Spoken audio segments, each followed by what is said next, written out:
दोस्तों, मैं आरिफ खान एक बार फिर क्राइम एक्सपोजर न्यूज़ रूम से आपके सामने नए मुद्दों और ताज़ा खबरों के साथ।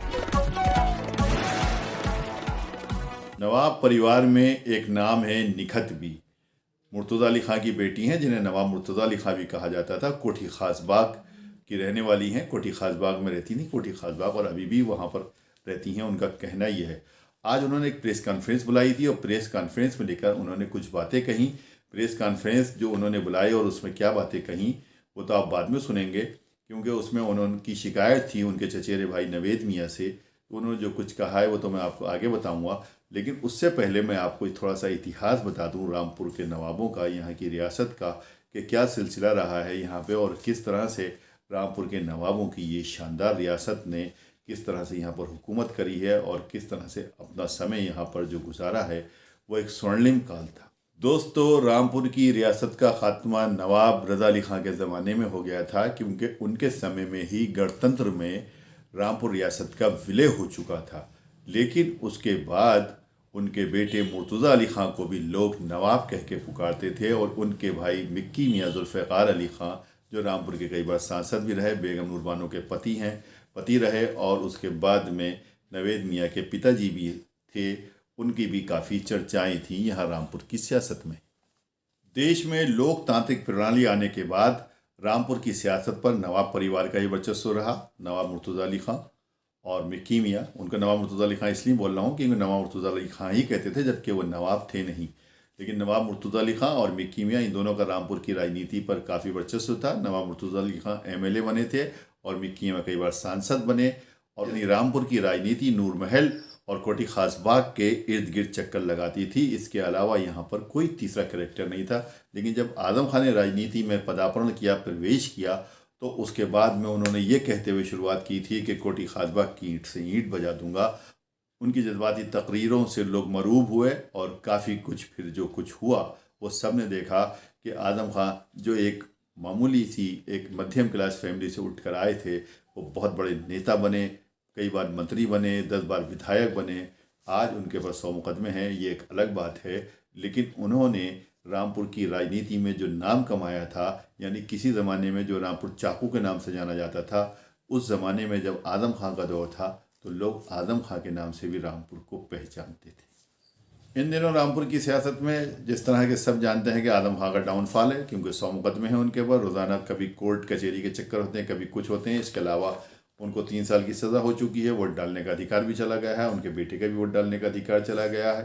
तो नूर महल रामपुर की राजनीति में पहले से सक्रिय था और अब ज़्यादा सक्रिय हो चुका है। अब वो चाहते हैं कि जो उपचुनाव 100 वाला होने वाला है, उसमें शायद हमजा मियाँ, उनके बेटे का नाम आगे आगे चल रहा है, शायद वो वहाँ से प्रत्याशी हों।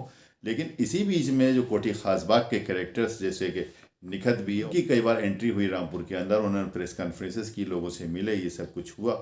तो उसमें ये लगने लगा कि क्या वो भी सियासी ज़मीन यहाँ पे तलाश कर रहे हैं। इसी को लेकर के इन दोनों ख़ानदानों में, चूँकि आप सब जानते हैं कि जो प्रॉपर्टी का विवाद चल रहा था वो तो अपनी जगह पे चल ही रहा है। कोर्ट में वो वाद जो है वो वहाँ पर ये उस वाद का निस्तारण होने वाला है। उस प्रॉपर्टी का जो भी अरबों रुपए की प्रॉपर्टी है जो इन दोनों परिवारों में बंटने वाली है, वो तो मैटर अलग है। लेकिन जिस तरह से अब इस वक्त यहाँ पर जो उनकी यहाँ पर सक्रियता बढ़ी है, तो उससे कयास आराइयाँ ये बढ़ रही हैं कि रामपुर की राजनीति में क्या कोठी खास बाग के दरवाजे खुलने वाले हैं।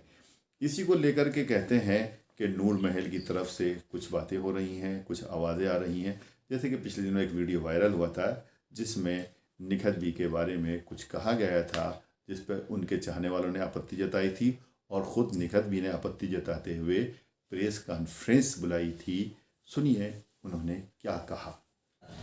अभी 2-3 दिन पहले मेरे भाई काज़िम अली ख़ान ने एक बहुत घिनौनी बात कही, और ये हमारी सभ्यता नहीं है। मैं उसकी बड़ी बहन हूँ, माँ समान हूँ, और वैसे भी ये घरेलू बातें घर तक रखना चाहिए।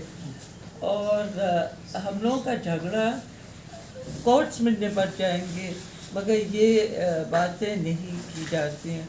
और यहाँ की सभ्यता ऐसी है कि बहनों के जो रक्षक हैं वो भाई होते हैं। तो मुझे बहुत अफसोस हुआ कि ये यहाँ तक इनकी सोच हो गई है।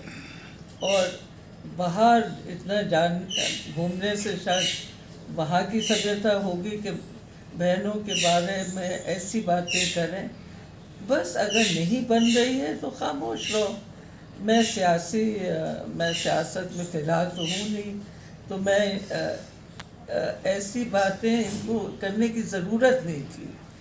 हम और हमारे भाई आए तो ये पता नहीं क्या है, इनको क्या खलबली उठ गई।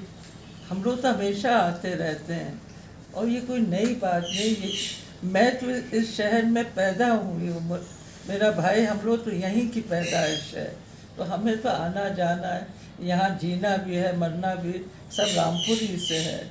हमारे वालिदैन भी यहीं सब रहे और हम भी यहीं रहेंगे और वो भी रहें, हमें कोई वो नहीं है, मगर पर्सनल बातें इनको नहीं करना चाहिए। बस यही कहना था। ऐसा तो नहीं है कहीं कि जैसे कि इसमें कि लोग कयास आराइयाँ लगा रहे हैं कि आप और आपके भाई साहब यहाँ सियासी ज़मीन तलाश रहे हैं? ये तो अभी छोड़िए, वो जब होगा देखा जाएगा क्या करने वाले।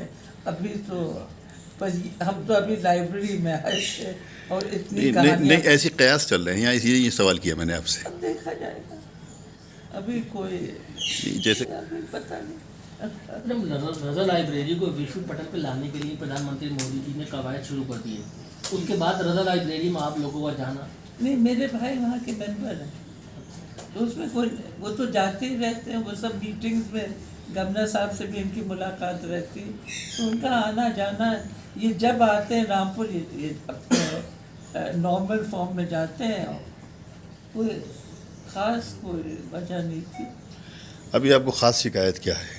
ये मुझे शिकायत है कि घर की बहू बेटियों के बारे में, किसी की बेटियां बहुओं बहनों के बारे में ऐसी बातें नहीं करना चाहिए। बेगम साहब, रेलवे स्टेशन किसके नाम है इस वक्त? किसको केयर टेकर कौन है?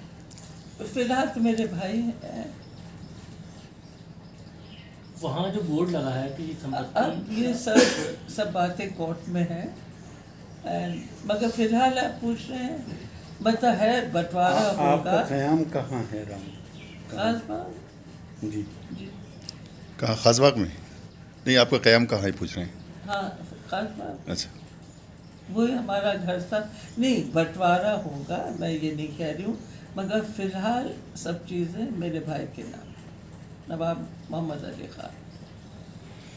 मतलब जो बंटवारा होगा वो आपको तो मान्य ही होगा, दोनों पक्षों को ही मान्य होना नहीं चाहिए। नहीं, वो तो सबको मानना होगा। जो कोर्ट में जो फैसले हो गए उसको तो हम बदल नहीं सकते, ना हम बदलना चाह रहे हैं। हमारा ये मतलब फ़िलहाल की मैं बात कर रही हूँ, ये तो सबको मिलेगा, उनको भी मिलेगा, ये हम नहीं कह रहे हैं कि उन्हें।